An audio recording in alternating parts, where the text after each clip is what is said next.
How to identify this bird from Pennsylvania during August.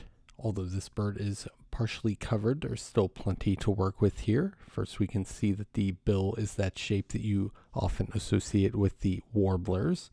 And if we look at plumage, you can see the head is gray and the underside is also a light gray color. In the shoulder here, you can see this yellowish orange patch. And there's also yellow here in the wing and the tail, which makes this an American redstart.